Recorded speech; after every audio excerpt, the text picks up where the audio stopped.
Hey there, welcome to this episode of the Skift Meetings podcast, the podcast for curious professionals embracing the future of business events. My name is Miguel Neves, and I'm the editor-in-chief of Skift Meetings. And in this episode titled Delivering Exceptional Meeting Experiences, I have the pleasure of speaking with Mark Cooper, the CEO of IACC. In our conversation, we covered things like the core differences between a small event in a meeting venue and a large convention in a convention center. Why food is so important to the success of meetings. The sometimes unappreciated value of knowledgeable and experienced staff that take ownership of their role.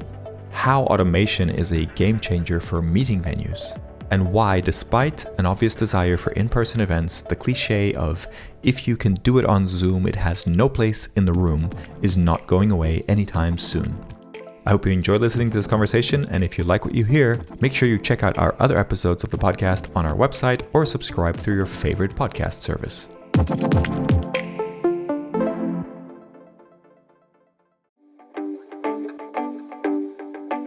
And now for a word from our sponsors, PHL Life Sciences, a division of the Philadelphia Convention and Visitors Bureau. Host your convention or trade show in Philadelphia, one of America's leading life sciences hubs. PHL Life Sciences, the first and only CVB division of its kind, will connect you to the professionals at the forefront of your industry and to a culture you can only find in Philadelphia. A city known for its rich history that's forging a bright future, Philadelphia challenges the expected and defies convention. A world of discovery is waiting. Visit phllife.com to learn more.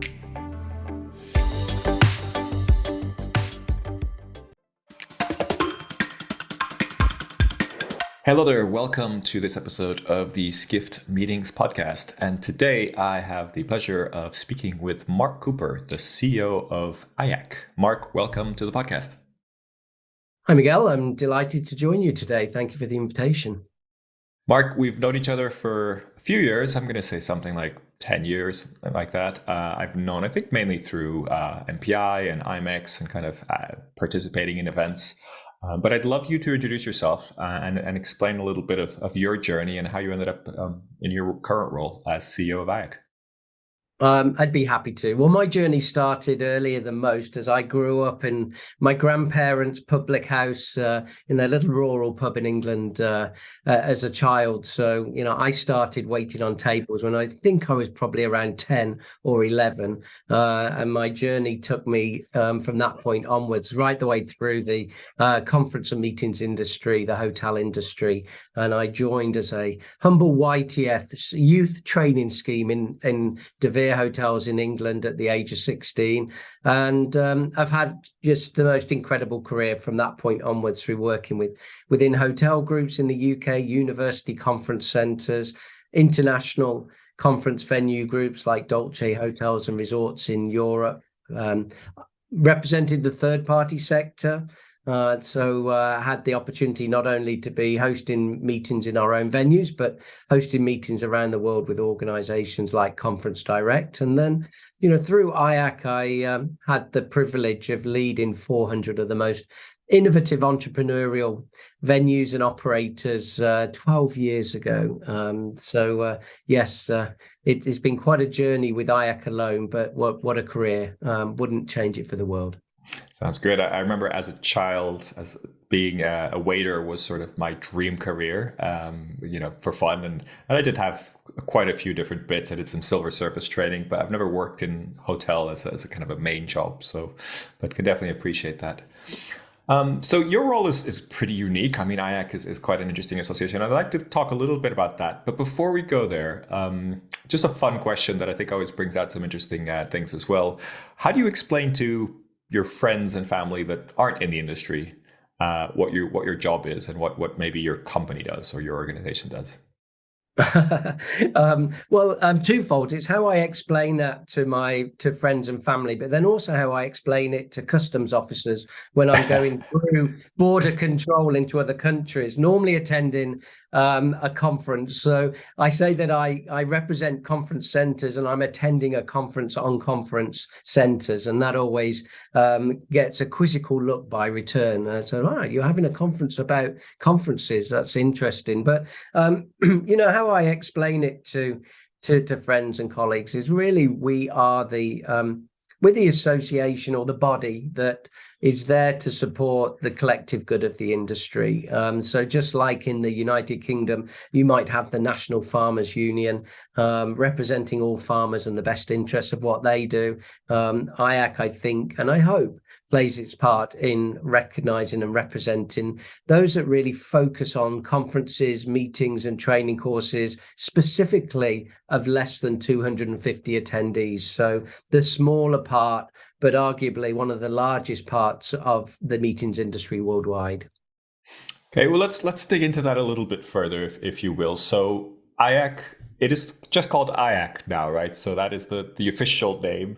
You made that call, but it was the International Association of Conference Centers. Am I correct? Yes, it was, Miguel.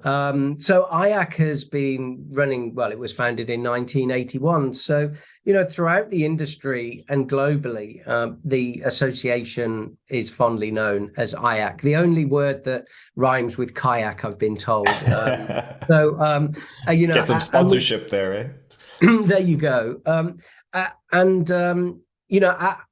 As the industry has evolved, the word conference center doesn't necessarily equal excellence today. Anyone can put the name conference center over their property, front door. And, arguably within certain parts of the world, the quality has been eroded by overuse of that word. And so, we now not only represent conference centers, but we represent executive training centers, hotels with a real focus on meetings and conferences, convention hotels. So conference centers singularly doesn't represent all of our membership. However, within our membership, we do have still a large number that are excellent, that do use the word conference centers. So we retained IACC for historical reasons. We just stopped referring to ourselves exclusively as conference centers now. And tell me a little bit about the companies that you represent, the venues that you represent. There's a specific criteria. I know you've also changed that recently, right? But I wanted to understand the specific criteria around IACC membership. Yeah, we have indeed. We've gone through one of our largest fundamental reviews, certainly in the 12 years that I've been in the role. Really at a very high level, we want to represent the top 1% of meetings and small conference focused venues in the world. And that footprint really is one where the average group size, or the real focus, is on group sizes of less than 250, quite often less than 100 attendees. The full service conference venue offer for an event, in its low hundreds versus an event in its high thousands, as you know, Miguel, is very, very different. And so we leave the larger events and that real focus around large event management to ICA, and we represent those smaller properties, training, conference and meeting venues, which take on a myriad of different forms. I mean, one of the ones that you may not appreciate exists today and has done for some time is the corporate conference center. Many of the world's largest organizations own and operate their own management and conference and training venues around the world. So Deloitte University in Dallas, Texas is one of the largest, and that has 800 guest rooms, operates at the top end of a 4-star standard, 70 to 80 meeting and conference rooms, and they're just adding 600 more guest rooms. So they will be at 1,400 guest rooms very soon. GE, the famous Jack Welch Crotonville Training Center, General Electric, Capgemini in Paris, just to name but a few. We have over 30 of those that are corporate owned and operated. Outside of that, the more obvious commercial venues around the world. In Europe, you have the very exclusive venues like Chateau Forme, which I say are like the sandals, but for the meetings industry, that all-inclusive approach to conferences and training. Hotels, resorts, urban conference and training centers, they've been one of our largest growing sectors.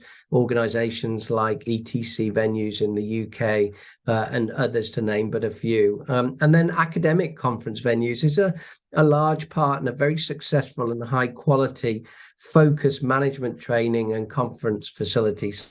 So we're very lucky. We have many categories, and our standards of brilliance review that we've had more recently has widened our footprint a little. So we were starting to see that there was some really good quality, full service, what are often referred to as convention hotels. So not convention centers, not exhibition centers, but convention hotels like Postilion hotels in the Netherlands that were offering really incredible services. So we are welcoming them into our membership as well from this summer.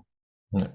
So a few clarifying questions. You mentioned these larger corporate centers. That the one you mentioned, 1,400 rooms soon, something like that. But they still qualify because their focus is the smaller meetings. Is that what I'm hearing correct? So there would still be members, or would they sort of then start creeping outside of your scope? No, they're still absolutely focused on conference and training, particularly training and management training. So they exist for the development of their staff worldwide. So they absolutely fit our footprint. The meeting rooms are designed for meetings. The technology is built in. The acoustics, the lighting is all at a quality level that ensures that they offer the very best adult learning environment. So they meet our criteria often easily, because those organizations are investing at a very high level to provide the comfort and quality. The one in Deloitte University in Dallas, as an example, it consumes more Starbucks coffee than DFW Airport, and they're second only to that property, because everything is provided and inclusive for the attendees, because it's a closed facility for their employees only. But we have many other different variations. TD Bank, Sun Life of Canada, Verizon have an incredible hub in Boston, New York, which is just the most fantastic facilities and excellent technology. And we're taking our annual conference next year in the Americas to Basking Ridge in New Jersey, to the Verizon conference and training facility there. And I hear the technology will blow your mind. I'm sure you'd like to join us, Miguel, because I know technology is a big part of your background and interest. Absolutely. And I know you're going to be in Copenhagen or near Copenhagen in October as well for your European event, right? So that will be. We are. Yeah. Our Knowledge Festival is a highlight event, and nowhere better than Scandinavia. And certainly from a culinary trends and quality perspective, of course, Copenhagen is a real attraction for our industry leaders.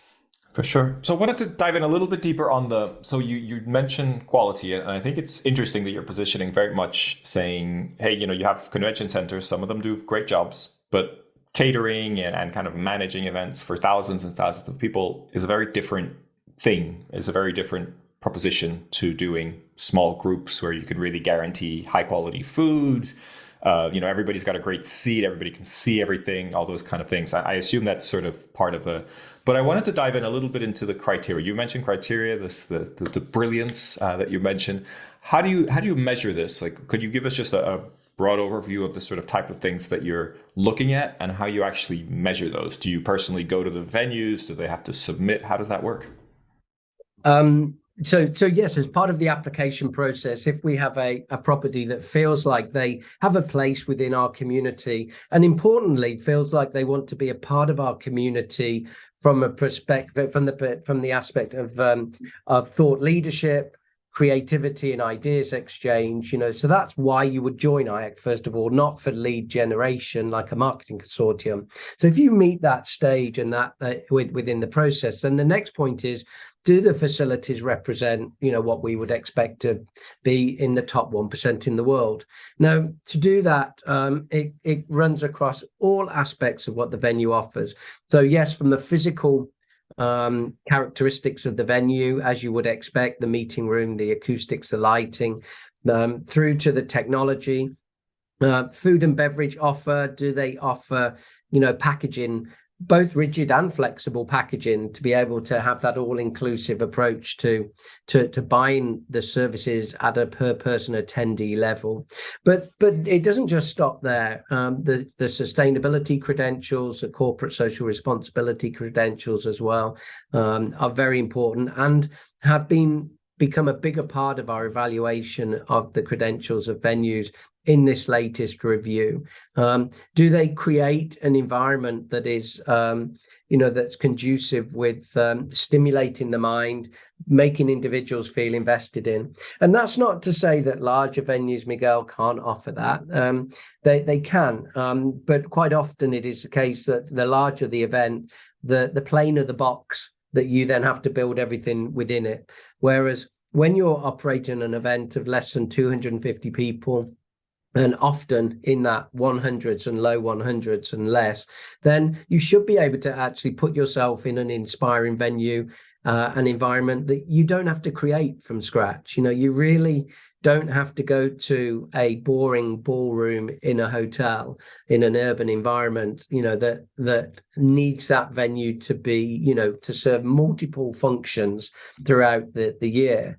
And build something from scratch. A, that's not very sustainable.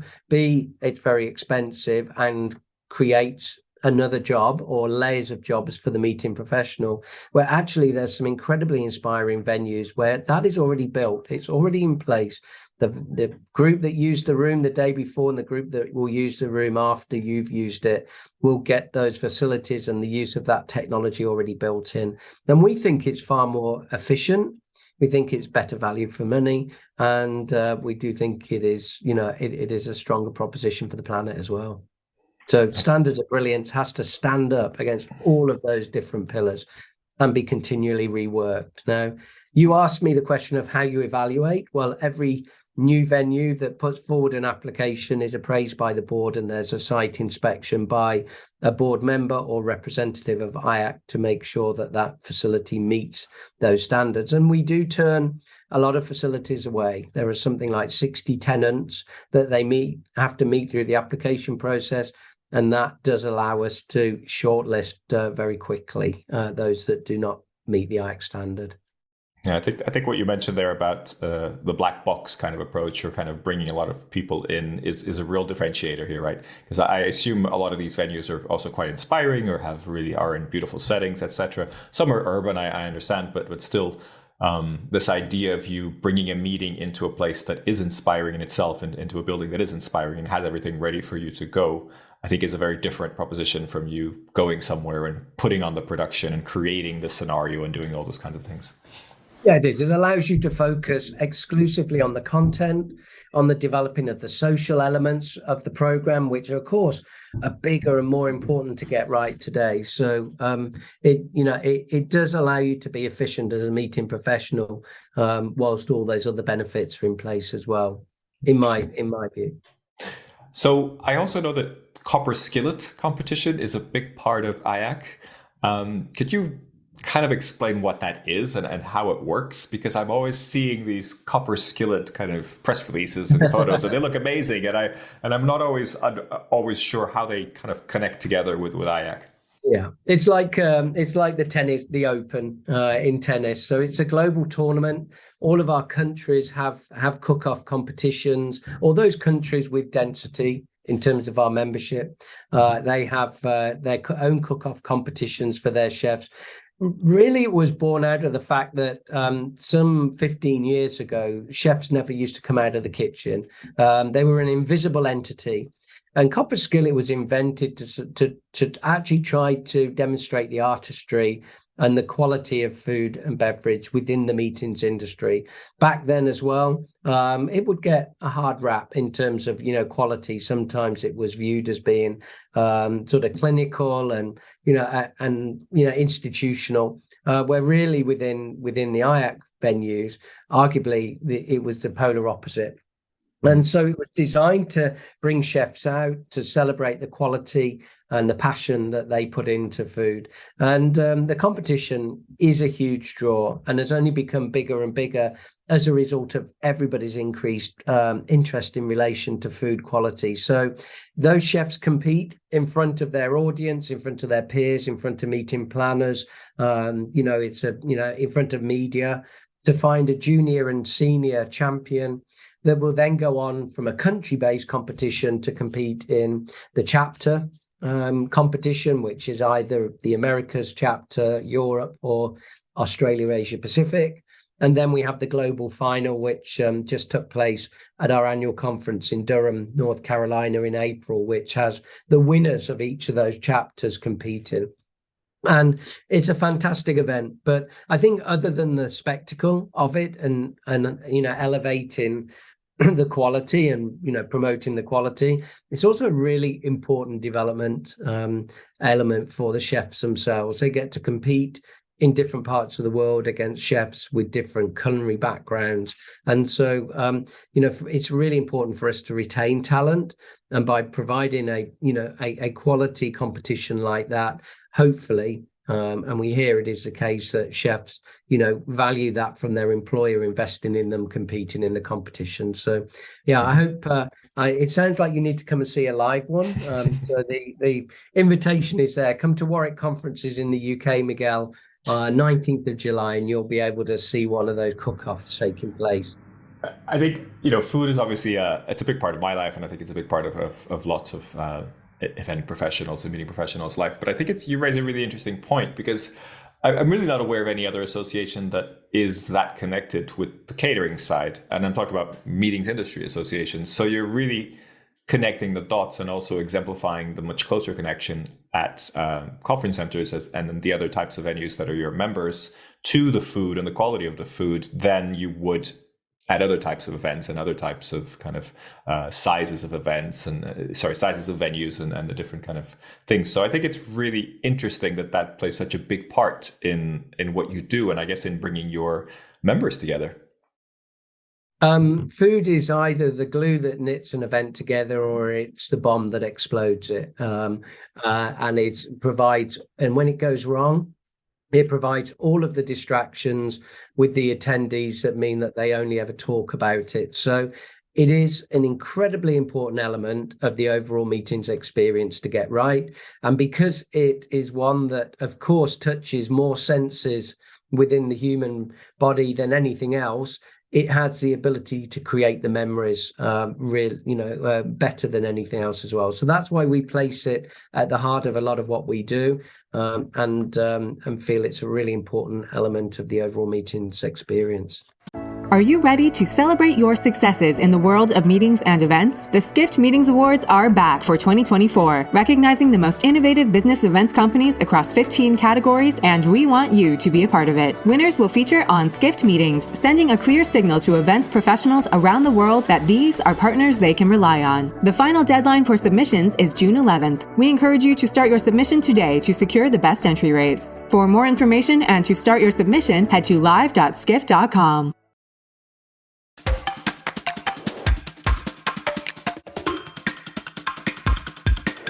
I wanted to go back to a little bit of, the things that are important to IACC and the things that you assess with your members. And if you will allow me to sort of paraphrase the Jim Collins book, From Good to Great, or the title of the book, I'm thinking about, what makes an event go from good to great.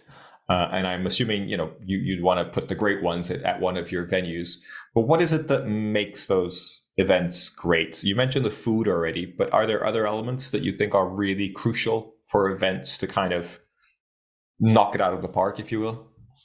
So apart from all of the elements needing to be absolutely at the top of their game, the one silent element, which is the difference to me, is knowledge and longevity of the staff.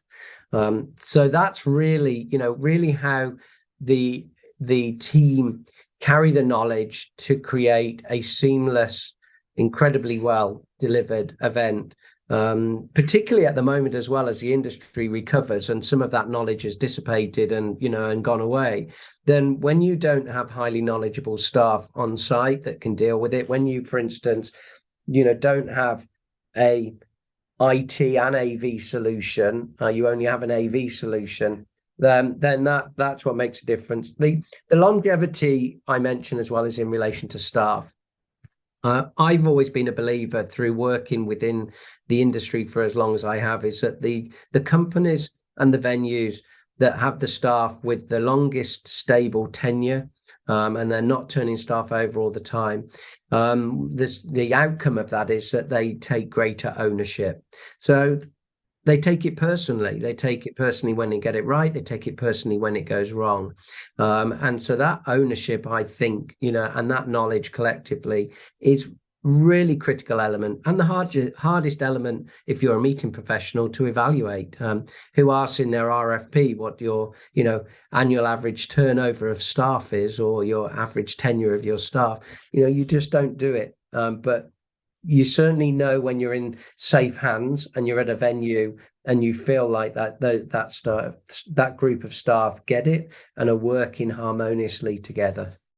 Yeah, I think that's a really interesting point. I made a few notes there already, so thank you for that. So wanted to jump into research. I know that you do a lot of different types of research. The meeting room of the future is one that really springs up. And then you also have, I guess, live labs. I don't know if that's a correct definition, but you kind of have representations of your research, and you also present your research, but you also have kind of live activities around the research at events like MPI, WEC, and other events. Take us through a little bit of what you're doing there in terms of research, and then also the live embodiment of the research. I'd be pleased to. And, it's one of our backbone initiatives for the association that's now in its 7th year of IACC Meeting in the Future. It was born simply out of the fact, Miguel, that all of the research that was available in the industry tended to point towards or really focus on big metrics and larger events. It would, and very credible in its own right, but certainly didn't feel like it had that focus on events of less than 200 attendees in terms of trends, where the industry is going, where the innovation is. So Meeting Room in the Future was born out of a frustration that, that there was no real focus on smaller conferences, meetings, and events. IACC felt that, and we did feel like we were well connected through our partnerships with both the most entrepreneurial venue operators over 4 continents, which is our membership, of course, but also the best suppliers within the conference venue group, and then also those ambassadors, the sort of gurus that were experts in certain areas, and of course through our partnerships as well with organizations like MPI, CVent, Events Industry Council, etc. So we felt we were in a position to do something by drawing on that collective knowledge, and Meeting Room in the Future was born out of that. It's continued apace. One year we will ask meeting professionals what they're looking for or expect venues to deliver in the next 3 years, and then the following year we ask venue operators the same set of questions. Of course, we're looking for common trends, but we're also looking to pull out where there's differences of opinion, because we can educate one or both parties in that regard. We carried on through the pandemic. We actually switched gears last year, and we delivered 4 reports instead of 1. And the main reason being is the industry was recovering and changing so quickly that, by the time you'd written the report, we'd change gear again and we'd work stuff out, and we realized where we were going back to. So that is the background. That's what we do. That's what we invest in as an organization. And of course, the value of that is not only to those venue operators that want to be designing and redesigning their own facilities for 3 to 5 years in the future, but also for the industry to be able to, wider industry to pick it up. And that's why we take it into environments like IMEX and MPI, WEC, is we just get greater value. As long as we get the opportunity to deliver it in our way, and that's worth pointing out. So having just returned this weekend from WEC in Mexico, we actually built out one of the meeting rooms in the convention arena and designed it specifically around the concept of the future of meetings. So it was a big investment to do it, not only in the physical elements of the room, the technology as supported by Encore, who were brilliant to create us a round meeting room with technology that was visual and sound that was easy to pick up right the way around the room, but also in terms of the content as well. So we brought in Eric de Groot from Mind Meetings in the Netherlands, and he facilitated at least 6 of the sessions that we ran, some of them around the report and the findings, but others really around the concepts of things like inclusive menu planning, foods of the future, technologies, and where they're developing in a way that is not a typical trade show linked or larger conference linked presentation in a dull room with no natural daylight. We did have natural daylight as well, and the sun was shining. So we enjoyed putting that together. It's a big investment, but we also feel it's important that that's what IACC represents. I like it. And Eric's been on the podcast, so I imagine if he was facilitating, there was a lot of interesting discussions and also quite open-ended questions were asked. 100%. That's all that happened. But the feedback we were turning people away at nearly every session for the 2 days. We ran 8 sessions, and we had to control the numbers so that it was a meaningful group size where it became facilitated learning as opposed to presentation. Mm-hmm. And I'm not saying that it's something we enjoy doing, turning people away, but it certainly demonstrated that the intent was there, the appetite, and people just arrived earlier for the next session to get in. It's a problem, but a good problem to have. It's also interesting that you had to build this out, right? Where you were talking about your venues or places where you don't have to build things out, but in this case, you had to build it out because MPIWC was in a box kind of convention center, so you had to create that scenario, as you wanted to. We would do as we would have to at IMEX or IBTM or one of the other events, just because of the facilities that need to exist. Absolutely. So let's pick on trends a little bit. You've just released the future, the meeting room of the future, the latest one. Any trends that really stand out for you that you think are important for meeting planners, essentially our audience? There were several that stood out, honestly, this year, Miguel, maybe because this was the first time we'd gone back to meeting planners in this way since 2019. So, the last normal year. And a number of things stood out to us. So, first of all, that saying, if you can do it on Zoom, it has no place in the room, is one that I think is a really powerful one. And that's linked to the fact that to invest our time and money in traveling and attending live events, it must be something in an environment that we deliver that is unique. Now, it's an overcoined expression, I know, creating exceptional meeting experiences. However, it's just the fact that is not going away, and it's being accelerated even more. If we want to use a different phrase, because that's what we do after a while of using the same one, but it's still being relevant, then what we're doing is we have to create memories for attendees, positive memories for attendees. And that's something that, helps draw out the value of attending the event even further, the respect for a brand, the retained knowledge. So, and that's where we say, the more things, change, the more they stay the same. So we've got to keep creating new experiences and memories, and the venue has to play its part in doing that. Otherwise, it's a big, hard job to do it.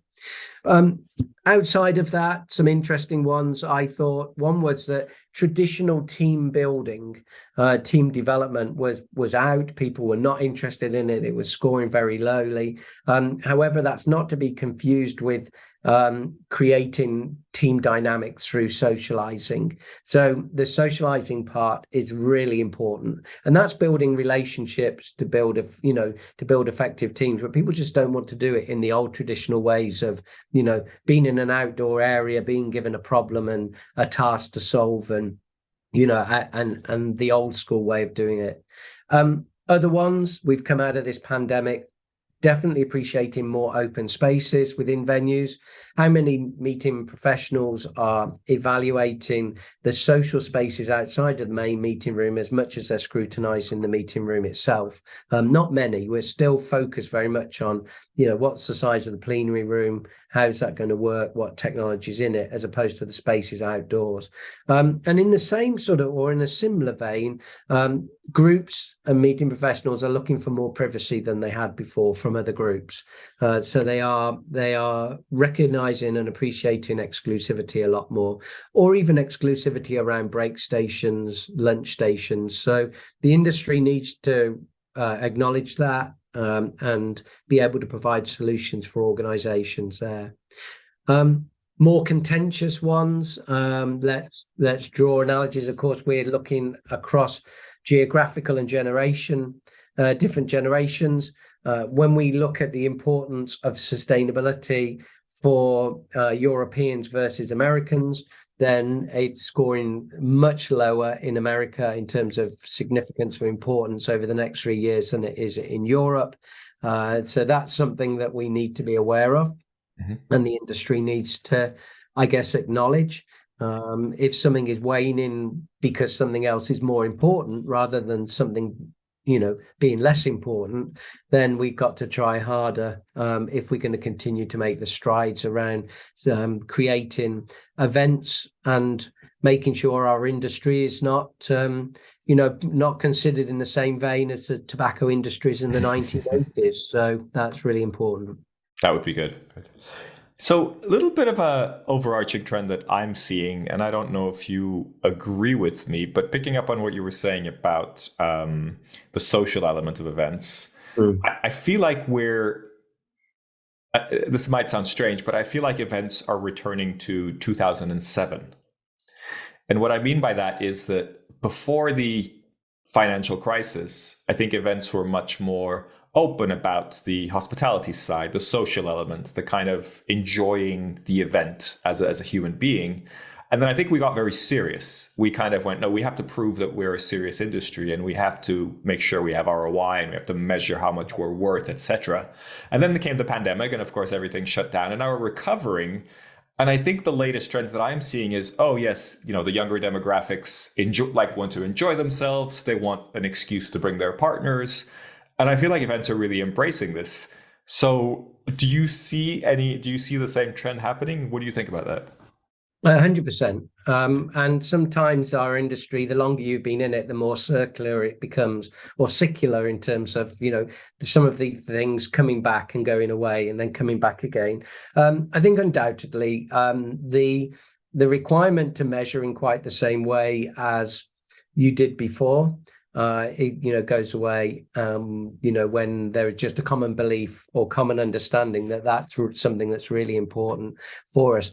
I do, think as others do, that the one thing that the last 3 years has done, and the reason why it's fueling this positively, is it's taken away any real question that was on the table that, online can replace live events.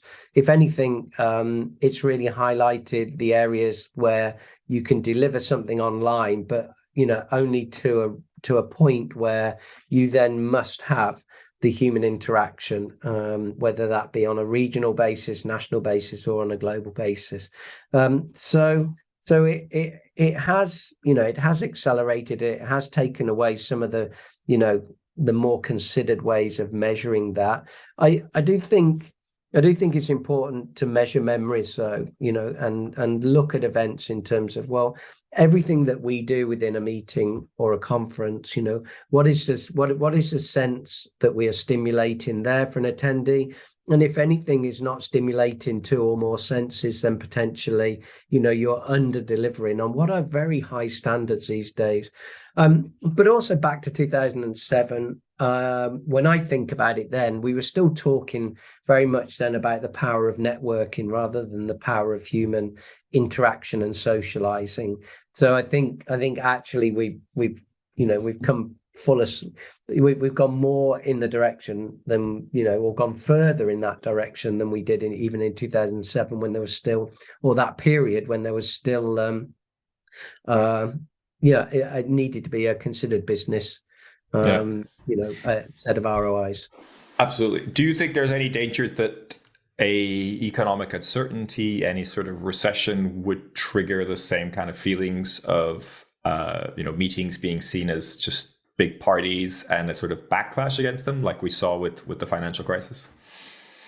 Yes, I think we should always be mindful of the fact that the organizational environments, as they shift, one of the taps that is the quickest to turn off are live events, meetings, training and development, particularly at times of fiscal distress for organizations or economies on a global basis.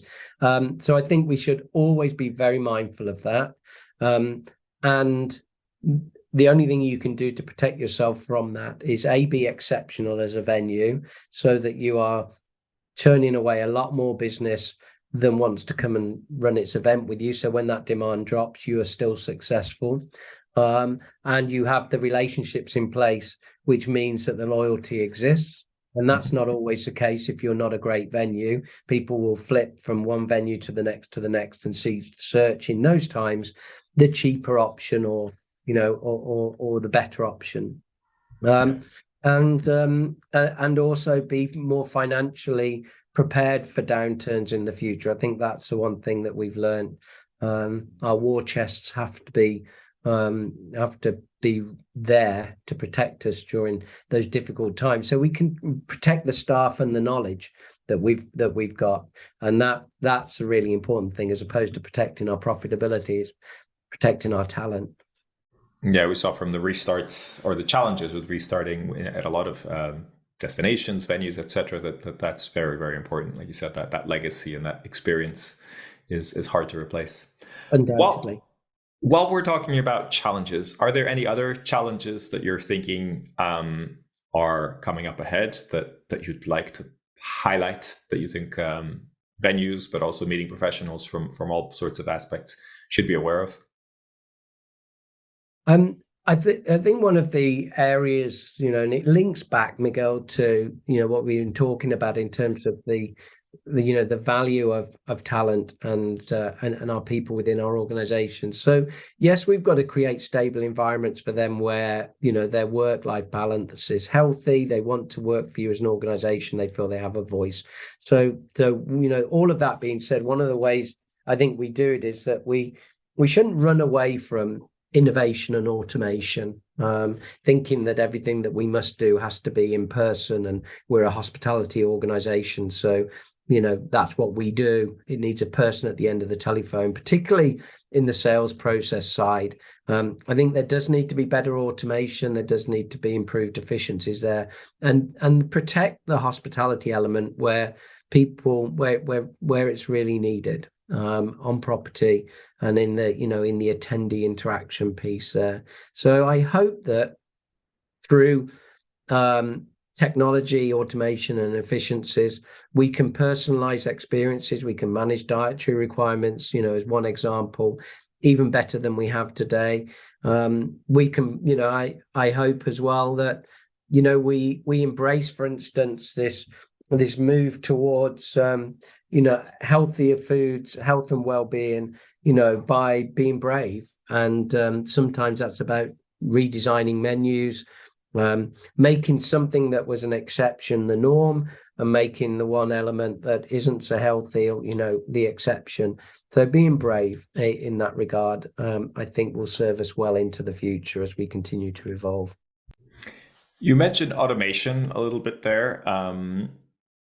And could you give us a few examples of where you think that's kind of, the opportunities around automation that you think are interesting? And I guess in some ways, is this an RFP automation? Is that the main focus in terms of making that process more streamlined and just kind of making that work better? Or are there other areas of automation that you think are sort of part of your vision for the future of events? Well, RFP management is certainly one of the areas that's been historically a pain point, even before 3 years ago. But linked to that, I think the whole evaluation piece for venues, the booking piece, the sourcing, the live booking, the RFP management, in honesty, the better and more simplified route to finding a good match and the availability and a point to be able to book that efficiently is all interconnected, and we should be able to do that better than we do today without relying on third party organizations to do that for us. So I think that's one area that I hope that we see better efficiencies and and a more enjoyable pathway for those wanting to find the best venue for their meeting. The other, again, is embracing, just even the evaluation process as it relates to a venue. Interestingly, in the research, we're always interested to say at what point does the event size trigger an in-person site inspection versus an online inspection, for instance, and seeing, having a walkthrough of the property or using, something like all-seated sort of virtual appraisal of a venue. And there's still a strong appetite within the meeting planner community to have in-person site inspections at a venue, even for smaller numbers. But maybe as well, the stages of evaluating a process, some of those can be online. And then once you've shortlisted, then your inspection process, once you actually think you've found the venue that's going to be a great match, is when you set foot on the property, as opposed to going and viewing 5 or 6 venues, which used to happen, and is, again, not very efficient and not very sustainable. For sure. Do you see AI playing a role in all this? I mean, we just actually covered Planned, I think, is one of the first companies that I've seen that use AI as part of a venue sourcing service. Are you seeing more of that? And do you think that's going to be part of this automation that you mentioned?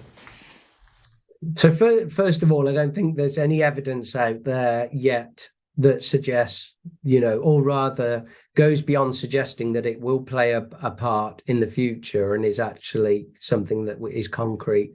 I just think we're a little bit too early for that. I think it's easy to draw an opinion on something that's not established and have an opinion on it. So I'm going to try not to do that in my answer to you.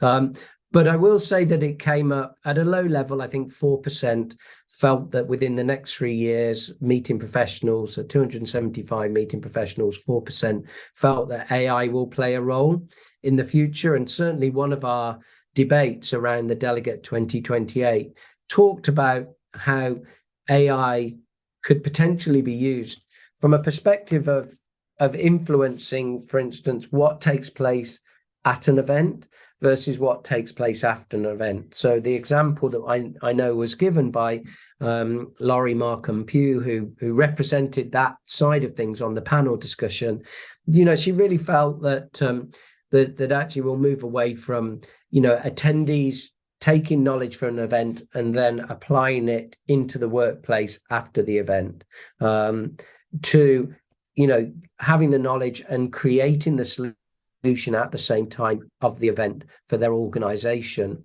and actually their job is done by the time they've left the event, as opposed to needing to just take the idea into their organization. So I find that interesting, that the event might have more solution and problem solving to it, and AI could be a part of that. But like I say, not that I'm cynical, I just feel it's too embryonic in its stage of evolution for us to decide how it has a role within live meetings.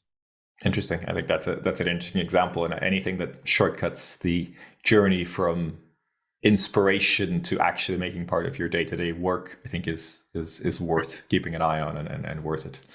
Oh yeah, undoubtedly. I'm fascinated by anything that affects the enriching of the content, but also the creating of the solution whilst we've got people together, the power of people. Absolutely. Mark, it's been a pleasure having this conversation with you. I've enjoyed it tremendously. I want to start wrapping up, and I wanted to get someone that you suggest, or your suggestion for someone who should be on the podcast to join us at a future episode? Oh, and there's so many great individuals with fantastic perspectives that I have the pleasure of spending time with. So it's difficult for me. But we talked a little bit about automation, and that raises as many eyebrows as it does. It piques interest, and someone that I had a great conversation with at IMEX a couple of years ago was Kim Napolitano at Hilton Corporate Worldwide, and Kim shared a view with myself that actually it should and can have a place in terms of enriching and allowing us to deliver more hospitality in a personable level because of automation that takes place in the background. So I'd encourage you to chat with Kim. She had different perspectives, and of course, she's responsible for a portfolio that is a major player in the industry. I'd love that. That'd be great. We're glad to get an introduction. I think we can continue that automation conversation, which I think would be of interest to our listeners. So, Mark, thank you so much for joining us today. To everybody listening, hope you enjoyed that episode. Please don't forget to rate and subscribe to the podcast. And looking forward to connecting with you, Mark, again soon. And hopefully with our readers and our listeners wherever we meet again. Always a pleasure. Thanks, Miguel.